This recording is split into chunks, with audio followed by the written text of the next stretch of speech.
Feinstein in deep after it's discovered who FB says her personal driver of 20 years really worked for. Senator Dianne Feinstein has been in office for a very long time. As such, she has accumulated a long-standing staff. However, it's just being reported that one of her former staff members allegedly wasn't who he said he was. He's now receiving a lot of attention for what his real role apparently was. If the allegations are true, he did not have America's best interest at heart. Instead, it was the exact opposite. The Daily Wire reported, Senator Dianne Feinstein reportedly had a Chinese spy infiltrate her office for some 20 years. According to reports from Politico and the San Francisco Chronicle, the mole from the communist government served as Feinstein's driver, an office gopher, a liaison to the Asian American community, and even attended Chinese consulate functions on behalf of the senator.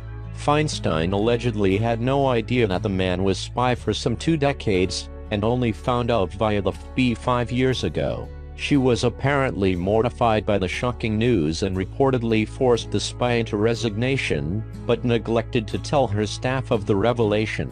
Jeff Harp, a former FB agent and security analyst for Pix5, noted Feinstein's close ties to the intelligence community and said he was unsurprised by the infiltration. Think about Dianne Feinstein and what she had access to, Harp said. 1. She had access to the Chinese community here in San Francisco, great amount of political influence. 2. Correct me if I am wrong, Dianne Feinstein still has very close ties to the intelligence committees there in Washington, D.C. They also have an interest in the economy here.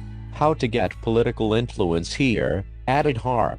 What's being developed in Silicon Valley that has dual-use technology? All of that is tied to the Bay Area. Additionally, as noted by the Federalist, Feinstein failed to disclose that one of her former staffers, Daniel Jones, had hired Fusion GPS and ex-British spy Christopher Steele to dig up dirt on Donald Trump after the 2016 election.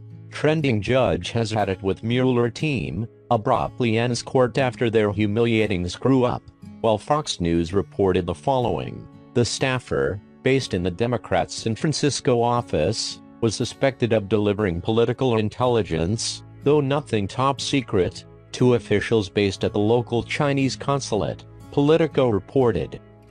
The FB informed Feinstein, the then chairwoman of the Senate Intelligence Committee, about 5 years ago about the staffer and allegations that the staffer was a spy. The source who confirmed the incident to the San Francisco Chronicle said Dianne was mortified upon learning about it. The suspected spy served as the lawmaker's driver in California, but took on other roles as well, including helping out in her San Francisco office and being Feinstein's liaison to the Asian American community in the state. He attended Chinese consulate events on behalf of the senator. A former official said that the spy's handler probably got an award back in China for his efforts to penetrate Feinstein's office and pass on intelligence. The driver was reportedly recruited years ago after he being befriended on one of the trips to Asia by someone from China's Ministry of State Security, the country's intelligence and security agency, the Chronicle reported. He didn't even know what was happening, that he was being recruited, a source told the publication. He just thought it was some friend. The FB wasn't able to charge the individual, possibly because he was passing on political intelligence rather than classified materials, making the prosecution nearly impossible. They interviewed him, and Dianne forced him to retire, and that was the end of it, the Chronicle source said. None of her staff ever knew what was going on.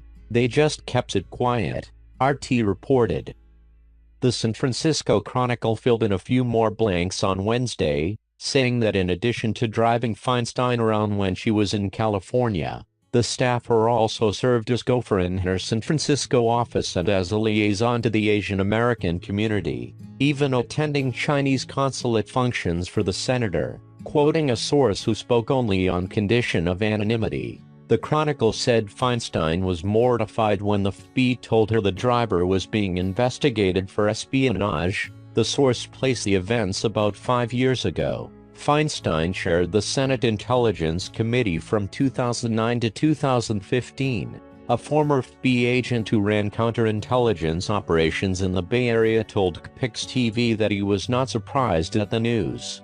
Politicians with access to classified information are generally trained on what not to say and when, but there are many opportunities to slip up with a driver that has been around for 2 decades, Jeff Hart told the channel. They interviewed him, and Diane forced him to retire, and that was the end of it, the source told the Chronicle. None of her staff ever knew what was going on, the source added. They just kept it quiet. Now that the secret is out, however, it seems to have attracted little national attention, as the US media and political establishment is way too busy looking all over the place for Russian spies. Feinstein has previously chaired the Senate Rules Committee for 2 years from 2007 to 2009, as well as the Select Committee on Intelligence for several years from 2009 to 2015. Now, at 85 years old, she is the oldest serving U.S. senator in the Senate. She is now running for re-election this year but unfortunately failed to receive the nomination of the Democratic Party in the 2018 general election. This scandal could potentially have negative consequences on a re-election campaign. Barack Obama spent 80 years in the White House being worshipped by the so-called mainstream media. By contrast, fake news media outlets have smeared Donald Trump with lies and conspiracy theories in order to drive him from office. So Barack Obama and the Democrats couldn't believe their eyes when they saw the results of one poll and how the American people compared Obama to Donald Trump. From day one, the media has sought to undermine Donald Trump by comparing him to Obama. It began on Inauguration Day when the press made an issue out of crowd sizes. Washington, D.C. is a Democrat enclave, so it stands to reason that Democrat presidents would draw larger crowds than Republicans. The media purposefully ignored this contest to bait Trump into lashing out so the press could ignore the historic nature of Trump taking office in order to write a petty process story. One study even found the media gave President Trump 90% negative coverage. The liberal activists pretending to be journalists put this plan into motion in order to separate Trump from his voters. That would leave the president dead man walking when he ran for re-election in 2020. But the plan failed. The most recent Rasmussen poll found Trump with a 50% job approval rating. That is 5 points higher than Obama's at the same time in his presidency. It's an amazing featuring considering Obama was treated by the media as a regal figure. He was routinely praised as brilliant, sophisticated, and the embodiment of everything right with Obama. By contrast, the media hounded Trump as a racist, sexist, xenophobic, Neanderthal.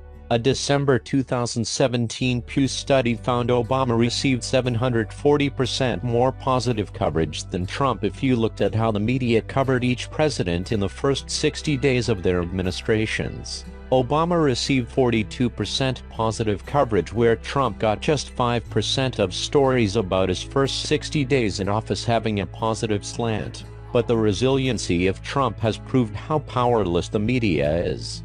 In 2008 and 2012, Obama was able to ride the wave of positive media coverage to easy election victories. The media never asked him any tough questions and worked hand over fist to sweep any controversies under the rug. Normal Republicans would have wilted under a quarter of the fake news and lies Trump has endured from so-called journalists. But instead of apologizing or accepting the media's terms of debate, Trump fights back. It's the secret to Trump's staying power.